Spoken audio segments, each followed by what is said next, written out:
یزید کو بیٹھ کے گالیاں دینے والے اپنے مجموع کے اندر اور اللہ کے ساتھ شرک اکبر کرنے والے. یزید جیسا کیسا بھی تھا کافر مشرک، اور جو ذاکر آج یزید کو گالیاں دیتے ہیں یہ مشرک ہے، یہ بد عقیدہ. ایسا ہوا تھا، ایسا ہوا.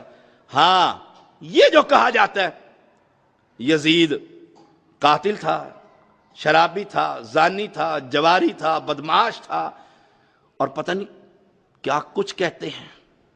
ہم یہ تو کہہ سکتے ہیں حقائق کی دنیا میں یزید کی خلافت میں قتل حسین ہوا تھا، لیکن ہم یہ نہیں کہہ سکتے کہ قاتل ہی وہی تھا.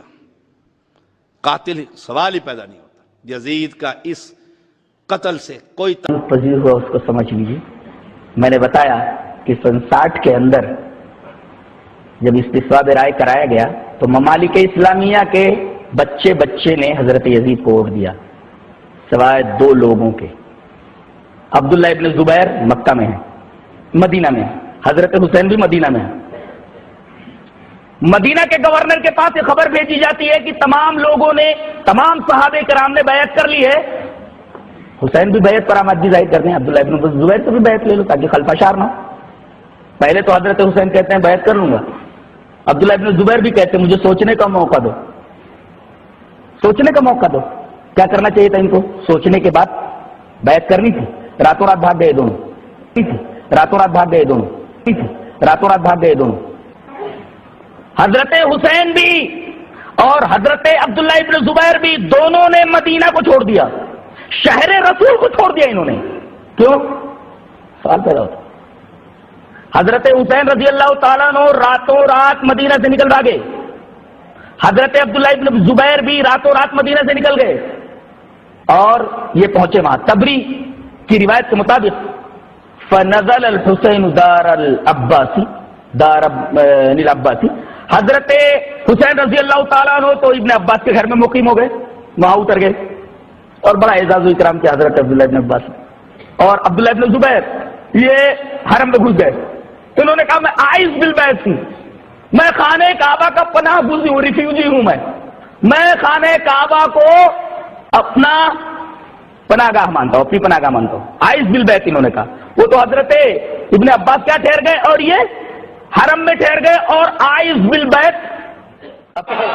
ہو سکے تو لائیے دونوں جہاں میزان میں. میں نے ایک سجدہ زمین کربلا سے لے لیا، میں نے ایک سجدہ زمین کربلا سے لے لیا. دنیا کے تمام سجدے ایک طرف اور حسین کے 10ویں محرم کا ایک سجدہ ایک طرف، سب پہ بھاری رہے گا. اذان دے گئی حضرت بلال کی ہستی، نماز پڑھ گئے دنیا میں کربلا میں. آج بھی کچھ لوگ ہیں جو یزید سے اندرونی طور پر لنک رکھتے ہیں. کیا کہنا بہت اچھا. اور کہتے ہیں کہ یزید جنتی ہے. اتنی کوشش کر رہے ہیں یزید کو جنت میں لے جانے کے لیے کہ اتنی کوشش تو اپنے باپ کو بھی لے جانے کے لیے نہیں کر رہے ہیں. ہم کو سمجھ میں نہیں آ رہا آخر یزید سے ان کا تعلق کیا ہے کہ ہاتھ پہ دھو کے جنت میں لے جانے کے پھر پڑے ہوئے ہیں. سمجھ میں آ رہی ہے بات؟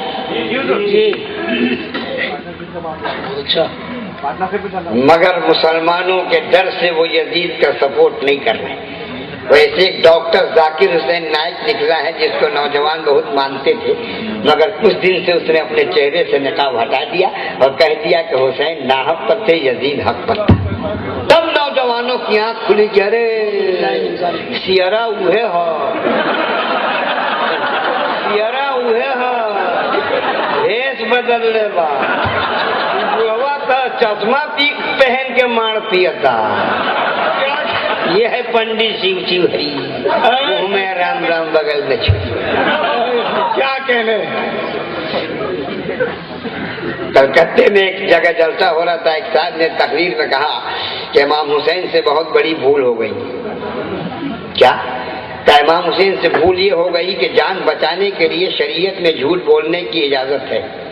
اگر کسی کی جان بچ جائے آپ کے جھوٹ بولنے سے تو آپ جھوٹ بول کر جان بچا دیجیے، پرمیشن ہے. تو امام حسین کو جھوٹ بول کے بچا لینا چاہیے تھا. 72 کی جان چلی گئی. امام حسین اگر جھوٹ بول دیتے 72 کی جان بن جاتی. جب ایک جان کو بچانے کی اجازت ہے تو 72 کو بچانے کی اجازت نہیں ہے. بظاہر اس سوال میں دم ہے. ہاں خالی لاہور کہنے سے نہیں ہوگا, اس کا جواب دینا ہوگا.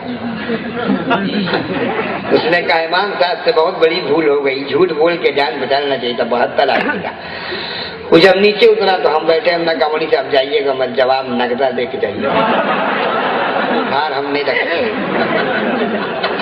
بھول امام حسین سے نہیں ہوئی, بھول آپ کے ابا جان سے ہوئی, جو آپ جیسے نالائق اولاد کو پیدا کیا.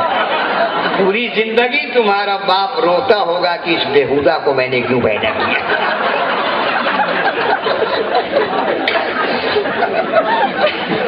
بہت خوب. اور میں نے یہ کہا کہ امام حسین نے جھوٹ بول کر جان کیوں نہیں بچایا, یہ مسئلہ ان کو معلوم نہیں تھا. پہلے تم کہنا چاہتے ہو, جواب سنو. کیا بات؟ آج عالم سے جاہل بڑا ہو گیا, جیسے انڈا پہ ہاتھی بڑا ہو گیا. امام حسین کو مسئلہ بتا رہا ہے, مسجد کے امام کو نہیں, امام حسین. ہم نے کہا اچھا سنو مولوی صاحب, جبریل ان کے نانا کے پاس آتے تھے کہ تمہارے نانا کے پاس؟ نہیں آتے تو تھے انہیں کے نانا کے پاس. ہم نے کہا قرآن ان کے نانا پر اترا کہ تمہارے نانا پر اترا؟ آگے نہیں اترا تو انہیں کے نانا پر. ہم نے کہا شریعت کا قانون ان کے نانا کے گھر میں سیٹ ہوتا تھا کہ آپ کے نانا کے گھر میں؟ آگے نہیں, سیٹنگ تو ان کے نانا گھر میں. ہم نے کہا جبریل وہاں آئے, قرآن وہاں اترا, مسئلہ سیٹنگ وہاں ہوئی, تو وہ مسئلہ بیسی جانتے تھے کہ تم بیسی جانتے تھے. یہی بات تو ہم بول رہے ہیں کہ امام حسین کو جھوٹ بول کر جان بچا لینا چاہیے. ہم نے کہا جواب سنیے, آپ بھی سنیے. میں نے کہا امام حسین کو یہ مسئلہ یاد تھا, بھولے نہیں تھے. ایک آدمی کی جان بچانے کے لیے جھوٹ بولنے کی اجازت ہے, 72 کی جان بچ جاتی ہے, مسئلہ ان کو معلوم تھا. لیکن امام حسین کے سامنے دو مسئلہ تھا, 72 کی جان بچائی جائے یا قیامت تک نانا کی امت کا ایمان بچایا. امام حسین کے سامنے دو مسئلہ تھا, جھوٹ بولنے سے 72 کی جان تو بچ جائے گی, لیکن قیامت تک نانا کی امت شرابی کے اندر میں چلی جائے گی. اس لیے حسین نے فیصلہ یہ کیا 72 کو دے کے اسلام کو بچا لیا جائے.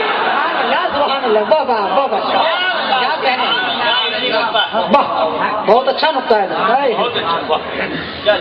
بات سمجھ میں آئی؟ اچھا, کھچڑا کے پیچھے ہاتھ دھو کے کہیں پڑا ہوں؟ کھچڑا حرام, کھچڑا ہماری بات کو ہم بتا رہے ہیں. کربلا کے بعد جب مختار بن عبید ثقفی حاکم ہوا, بے شک سن لیجیے علمی بات, یزید کے بعد جب مختار بن عبید ثقفی حاکم ہوا, وہ بڑا حسین کا اور اہل بیت کا عاشق تھا. اس نے اعلان کیا جو لوگ کربلا میں گئے تھے, جو لوگ سپورٹ کیے تھے, جو لوگ اچھا سمجھتے تھے, جہاں ملے پکڑ کے مارو. اعلان ہو گیا, پکڑو مارو. اب پکڑ کے مارنا شروع کر دیا. اب جس کو جہاں موقع ملا یزیدیوں کو بھاگنا شروع کیا. تو چل میں آیا, میں چل تو آیا, بھاگ تو بھاگ, بھاگ بھاگ. جس کو جہاں جگہ ملی بھاگ. آپ کو معلوم ہے 3 جہاز ہندوستان میں بھگیڑو آئے تھے.